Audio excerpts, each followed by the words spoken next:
Did you Sure. consult with the Joint Chiefs of Staff when you made the decision? Sure, I consulted with everybody. I always consult with everybody. On October 6, 2019, President Trump ordered US troops to pull back from Northeast Syria after a phone call with President Recep Tayyip Erdogan. Several dozen of the nearly 1,000 troops have pulled back from their positions, clearing the way for the Turkish military to launch its military operation Peace Spring. Turkey says the operation is aiming to establish a safe zone for 1 million of the 4 million Syrian refugees in Turkey, and to push US-backed Syrian Democratic Forces away from the Syrian-Turkish borders to prevent the establishment of an autonomous Kurdish homeland. 2 days into the operation, over 130,000 people have been displaced and up to 250,000 more are expected to flee. But what's the SDF? Why is Turkey taking the fight against the SDF in Syria? And what do Syrians think about it? The SDF is a multi-ethnic militia that was established by the US to fight the Islamic State, but is largely dominated by the People's Protection Unit, YPG, a far-left Kurdish military organization and a branch of the Turkish Kurdistan Workers' Party, an internationally recognized terrorist group that's seeking an independent communist Kurdish state.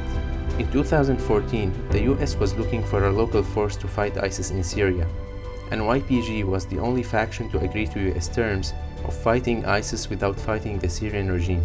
The US then quietly removed the YPG from its terrorist list and established the SDF as a PR-friendly name for its military support to the YPG because of YPG's terrorist affiliation. And SDF ranks were filled with PKK and YPG military leaders. So we literally played back to them that you got to change your brand. You know, what do you want to call yourself besides the YPG? And with about a day's notice, they declared that they were the Syrian Democratic Forces. I thought it was a stroke of brilliance to put democracy in there somewhere, but it gave them a little bit of credibility. Supported by US air power and special forces, the SDF handled the toll of the US war on ISIS in Syria, during which it carried out waves of forced displacement and home demolitions against Arab populations, amounting to war crimes.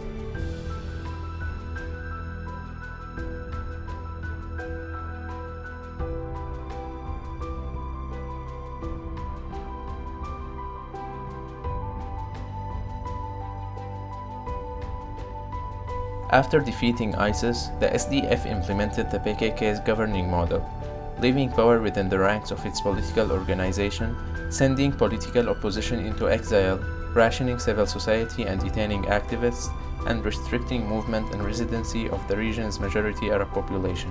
While the SDF governing model was relatively better than Assad's, it was far off from being ideal, democratic, or representative. After the defeat of the Islamic State, the SDF became more animous to the Syrian opposition and more open to collaboration with the Syrian government, especially as the opposition became more dependent on Turkey. In 2016, the SDF paraded the bodies of 60 rebel fighters after a battle in northern Aleppo in support of Russia and Syrian government military operation. And in 2017, it announced its intention to liberate rebel-held Idlib province. By 2018, Turkey's frustration over the US-support YPG grew, leading to the first direct confrontation in Afrin in 2018. In the next episode, why is Turkey taking the fight against the SDF in Syria?